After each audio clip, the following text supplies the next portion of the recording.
Hey y'all, welcome to my channel. My name is Jamar and I help experts rank on YouTube so they can start funneling problem aware traffic to their offers. And in this video, I am answering all your questions about YouTube marketing, SEO, business, and also like my life. So stay tuned.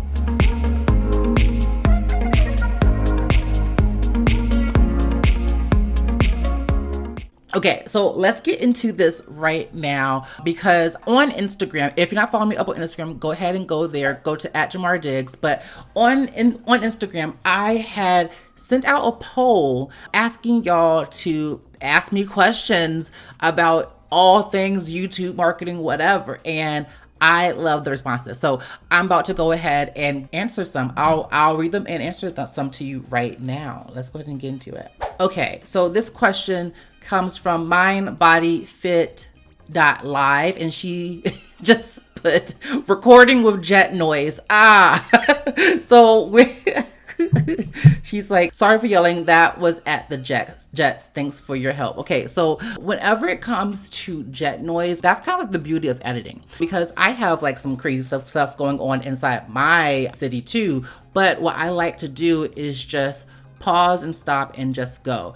Actually, when I was working for corporate, we were beside a base or something. And so planes and jets would just fly over all the time. And so whenever we had to film anything, it was like a time, but we made it happen. So some of the few things that I really want you to consider is to try do the best that you can to eliminate any other noises. Like even if you can like dampen the noise, like put up some blankets or anything like that to help your sound become a little bit more easier to hear. But also don't be afraid to just like pause what you're saying and then just start over again. This is when it's very, very helpful to stick to a script, because you'll be able to just go in and out, because you can't tell me that jets are flying every single 5 minutes, right? Because you can squeeze in a few things in like 15 minutes to 30-minute increments. And so when you're scripting, I really want you to stick to the script and read it bit by bit so that you can quickly get the video out. So hopefully that was helpful. So let's see. Next one is Pristine Podcast. Should you make a YouTube video even if the search on it is coming up as 0 searches per month? That's a good question. And I go through that a little bit more in detail in the YouTube SEO training. But what I recommend, so what I say is that yes, it still can be a really good keyword, because what I would be looking for is if anyone else is actually talking about it. For example, like I'm putting out an Airtable walkthrough, right? But Airtable does not have a really good search volume, but people do talk about it every now and again. And so if there's a gap, because like you maybe just be feeling a gap. That's kind of what I'm saying. Like there may not be a lot of searches per month for that particular thing, but I would kind of see if there's anything similar in the search results, and then I would still do it, because you may be feeling a gap somewhere that people are searching for something else similar that they're going to be able to find your channel, find your video as well. So the 0 search volume can definitely work, especially if you even pair it with another ranking keyword too. So it takes a lot of planning, right? Now, should all your videos be based upon a keyword that has 0 search volume? Probably not. I wouldn't recommend it. But for those other ones where you can make a really good strategy to kind of like lift that video up, I definitely wouldn't just throw it away in the trash. So yeah, hopefully that was helpful. Okay, so the next question comes from Issa Media Inc. and she wants to know like how to schedule filming into CEO life. So this is like such a very important thing, because people think that they don't have time for it, but really they just have poor time management skills. And really the fact of the matter is that we make time for things that we actually care about. And so if you don't really understand the why you're doing YouTube, if you don't understand the impact that it can have upon your business, you're not going to take the time to actually do it, because you just see it as like you having to do this hard thing like being on video, right? You think I want to be recording a video right now? No, I'd rather be asleep. Like what? But what I understand is the impact that it has upon my business, right? And the amount of people that can find me because of this video. And so one thing that I actually really do is I block off time. So what I like to do is I like to plan my videos on Monday, and then on Wednesday I actually film them. So I'm actually filming right now on a Wednesday, and that helps me just keep it going, right? And so instead of you having to do a whole daunting YouTube day that's dedicated just to YouTube, I would rather you split it up, right? Do some of the technical stuff on Monday or on one day, and then do your actual filming on another day. And what I do, I film at minimum 2 videos, and then I'm on with my day. So I don't even try to do like 4, 5, 6 videos at one time. Like, in bulk means 2 for me. So 2 videos every Monday for planning, and then 2 videos every Wednesday for filming.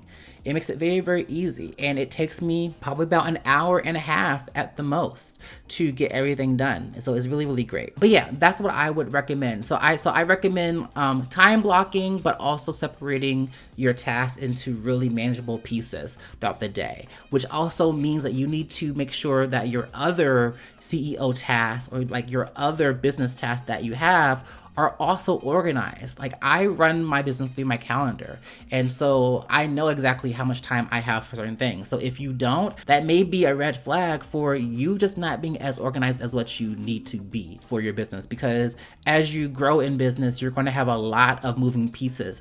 And so if you're just running business based upon like when you have client calls, there's a lot to business than just client calls. You also have to do a lot of marketing, a lot of business development, a lot of collaborations, right? And so you need to make sure that those things are on your calendar as well. So anything that you're planning, you need to either have it into your project management platform and also up on your calendar. That's kind of how I manage everything. Let's see. The next question we have from Chelsea Cross Photography, and she's asking me the first 5 videos that I suggest making. And so the first 5 videos, I would recommend about 4 of them being educational, then 1 can be like a personal or in-depth, like a fun one, if you will, like a Q&A like this, or something about like a core value in your business, like how you set boundaries in your business, like how setting boundaries has encouraged you to make 6 figures in your business or whatever. Something like a storytelling type of video would be your personal one. But your first 4 videos, I recommend them being educational. And it being educational means not just how to, but like I would include like maybe like a how to or some type of template type of thing that you can get them up onto your email list. And then you have two or three other videos that are shifting perspectives, that are talking about objections in their thinking, right? So the other videos are educational, but they also help people shift perspective. So it's not always about like how-tos and tutorials. They have a time and place, but I definitely encourage you to have videos that are also shifting perspectives as well. And I think we have a few more. Oh yes. Oh yeah, we have a few more. Oh my gosh. Okay. Virtualbird.co. She asks, wow, do you see what I'm talking about with this noise? And sometimes you just gotta keep on going, like how I'm doing, okay? So the next question is from virtualbird.co, and she's asking, how do you make videos in an open space, like no office space? That's great, because I didn't have one and I literally had to make my own. So what I would recommend is having like a makeshift studio, right? And so if you're in an open space, all you need to do is just control the back area. So it doesn't have to look as pretty as this one. It can just be a white wall. It can be a white wall with a plant. Whatever your aesthetic you want it to be. You honestly don't even have to be on a wall. You could just be somewhere with like the back of it just like blurred out, right? There's a lot of other like webcams that do blurring. Zoom does blurring now, right? You can do all those things. Now you don't have to, it's fine. I don't really worry that much about the background, but one thing that I recommend is making sure that the sound is really good. And so when the sound is echoey, you don't want that. So what I recommend is you dampen the noise. I hope I'm saying that right. Like you need to like make the noise damper. So what I like to do is find things that can absorb the sound.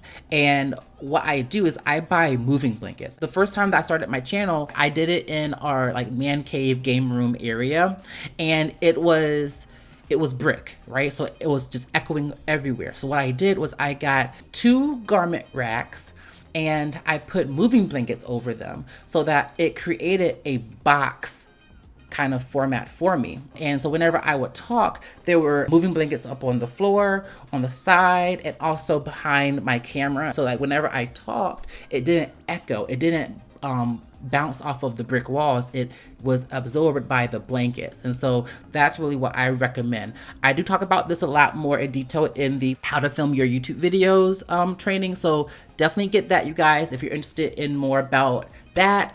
But hopefully that was a really good answer for you. The next question is from Barry, and she has about 3 questions. Hold on. Yes, girl. Yeah, 3 questions. That's great. So the first question is, how do you know when it's time to get on YouTube? So this is very interesting. There's a few things that I definitely recommend is if you start feeling like you can talk about your expertise well enough on camera, right? We don't need you shaking and being scared to be up on camera, right? Do that work before. If you're feeling like really afraid of being up on camera, I definitely recommend you sticking to Instagram, doing some Instagram stories, doing some IGTVs for a while, and then moving into YouTube, because it's just a lot more work that you have to do. And so you get more instant gratification and validation on Instagram versus YouTube, right? So if you're feeling very insecure or overwhelmed around like being up on camera, I would recommend Instagram, because you'll get the likes, you'll get like all that kind of like good feeling stuff, so that you can kind of build your confidence whenever you show up on video, right? And then you're able to take your expertise to the next level and actually go up on like the search engines. Now, another like way that you know that you're ready for YouTube is that like maybe you've already built your following up on Instagram, right? Your following is doing great. That's perfect. But now you're thinking about tapping into another group of people who would not be able to find you, right? Maybe you've already done the best that you can for Instagram and it's going great, but you're ready to start putting things up on autopilot. You're really ready to start making some evergreen marketing systems for your business so that you can start creating content and then having the content kind of just like live forever. Like that's what evergreen means. And then versus you having to show up on Instagram like every single day and post something or show up and do something manually in order for you to start seeing results, right? So when you're ready to actually add an evergreen component into your business, right? This is very similar to people who are just starting out, who are trying to go passive, right? But they have not been able to sell the thing that they have. This is kind of one of those same things, like build your community, right? Get really good at what you do, be the expert, and then when you're ready, when you have your business set up, when you have these systems set up into place that you have, when like you're making content regularly, you feel like you can be consistent, you're on a really good consistent path with just making manual content, now you may be ready to deal with uploading YouTube videos every week, right? You may be able to start talking about your expertise in long form video. It's really just to help you shift your content marketing strategy so that you can start ranking up on search engines. So that's when I think would be like a really good time for people to start considering YouTube, because one thing that I don't want is like a completely like new business owner coming into YouTube and they don't really know exactly what they do. They're not clear on the messaging. They're not clear on their ideal client. They have no strategy at all. So they're just out here talking, giving information away, but they don't really understand how to strategically use the platform, right? It's one thing for you to give information away, but there has to be some type of call to action, that there has to be some type of strategy that eventually gets them to actually work with you.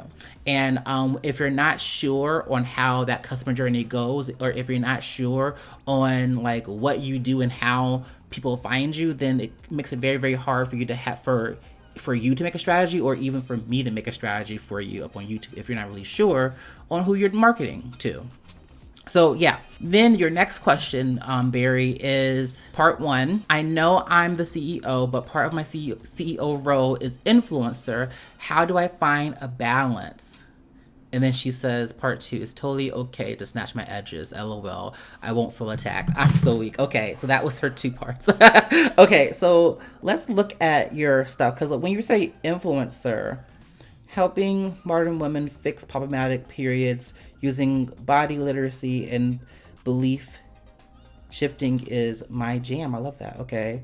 Girl, are you just influencing because you have 19,000 followers? Is that what it is?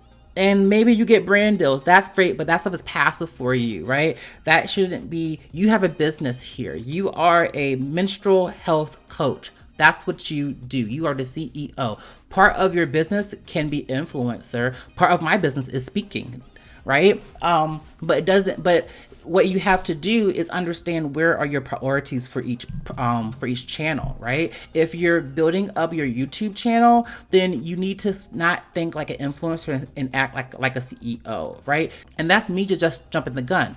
You have to ask yourself, how do you want to use your YouTube channel? Because the way that you use your channel for YouTube starting out is going to be a different strategy for each. Now, doing something for the influencer side takes a little bit more time because people are trying to like really understand your personality and all that other stuff. Now, when you're doing your YouTube video on your expertise, people are searching for that. You're answering questions, you're adding more value, right? And so it may be a little bit more easier to grow that way. Now, it really is just depending on like, what do you want to do? How do you want to grow your channel? Because if you want to grow it in order for you to get monetized and stuff like that, cool. But if you want to grow it so that you can get more coaching clients or get people into your programs, those are 2 different strategies, right? Because one strategy is going to be for you to get the 1,000 subscribers and the 4,000 hours like watch time, right? The other one is just going to be how can you get in at the right time whenever someone's searching for something, right? And so you need to be able to figure out like, what do you want out of this? You can get to the same place, but sometimes it's a little bit harder based upon what your goals are. What are your immediate goals? Is it to grow your business or is it to be an influencer? That is what you need to figure out, right? Because yes, of course, if you start your channel being the expert in something, of course, as you grow your channel, you're going to be growing influence, right? And then you'll be able to use that influence to be monetized with YouTube, to get brand deals that makes sense, all this other stuff. Great, right? Same way if you flip it and you do the influencer route, you grow it, but then now if your influencer side does not really match up to what you do for business, it could make it a little bit harder, but you can also do the exact same thing, right? It just takes time because one of these things is going to be the priority, right? What is the first goal? The first goal needs to either be grow your business to get coaching clients or grow your business to be the influencer.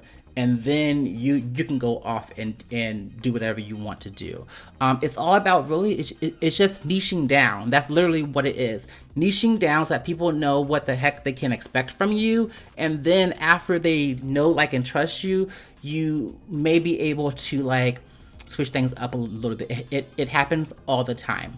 So yeah, I didn't want to snatch your edges too much, but it really is just depending on what do you want? What is your main goal? How do you make money now? And how do you want to continue to make money now? And then that's how you should start structuring your channel to be. Sounds like we need to have a little strategy session anyway, but that is the end of that question. And then my final question is from Shayna Tyler _.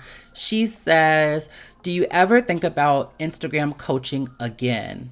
No. No, I don't. I mean, I think I'm good at it enough, and I've had like a lot of success with my clients teaching it and stuff, but I really don't. I actually love YouTube. I love devising like strategies and creating strategies and really teaching people how to do this. Instagram is easy. It's easy money. It's easy. It's just like a thing that just never gets old. And everyone really loves Instagram. They love it. But what I've noticed is that the kind of people that I worked with whenever it came to Instagram coaching, they were beginning experts, right? They were beginning coaches, consultants, strategists, whatever, right? And they weren't making the money that they needed to at the point. And so I had to teach them how to use Instagram to get more clients, right? That was great. But with that also came with a lot of mindset coaching that I don't want to do anymore. I don't want to talk about people's mindset. I am a strategist. I love being in the strategist role. I love just talking about a strategy and being like, what can I do to like support you in making that happen? I don't want to talk about no spirals. I don't want to talk about no lack of confidence. I don't want to talk about I'm afraid to show up. If you're afraid to show up, why did you pay me all this money to tell me that? I just don't, right? And that's what was happening when it was Instagram coaching. You gonna pay me all this money to tell me that you afraid to show up? Girl, what did you think that what did you think I was going to make you do? I was gonna make you show up, and now you're gonna tell me that you have struggles with that and you have mindset issues with that. I'm like, oh my God, this is just, I just can't. So I think about it, but not like I want to go back to it. Cause like even when I do my own Instagram marketing, I'm like, oh, I am good at this, honey. I be killing it. But and then also like some of like my past clients that have been in like posting for profit, I'm like, oh my God, they are killing it too. And like the ones that say that they like are hitting like 20K months from like just working with me in the Instagram coaching space, I was like, oh my God, that's so great. But I don't want to go back to it. I really love YouTube there. And this is like such a gap in need that we have in the coaching space because people don't really understand the importance and the impact that YouTube can have on their business. They don't understand it because they're so self-absorbed with Instagram, right? They're just so absorbed with like Instagram stuff. And so they don't really understand how the YouTube algorithm works. They don't understand how search works. I do, and I actually love it. I love playing around with that kind of stuff. I love the technical stuff. It's just really, really fun. And it's a new thing that many people are talking about it. Not a lot of people are talking about YouTube in terms of strategy for business owners and online business owners. And that's something that I love to do. I love talking about strategy. I love video marketing, and I also love YouTube SEO strategy. So I'm just kind of putting those things together, and now I get to like do something that not a lot of other people are doing or even know how to do. So versus being in a sea of people who think they all know how to do Instagram coaching. I'm like, I don't miss it at all. So yeah. Okay. That wraps up all of the questions. They were so good. If you enjoyed watching this, if you enjoyed listening to my responses and stuff, let me know in the comments down below. If you have any questions that you want me to answer in the next time that I do this, put them in the comments down below. I would love to like kind of keep this going because this was really, really fun. I like loved it. I should like bring like some wine or something next time. I don't know, something to drink.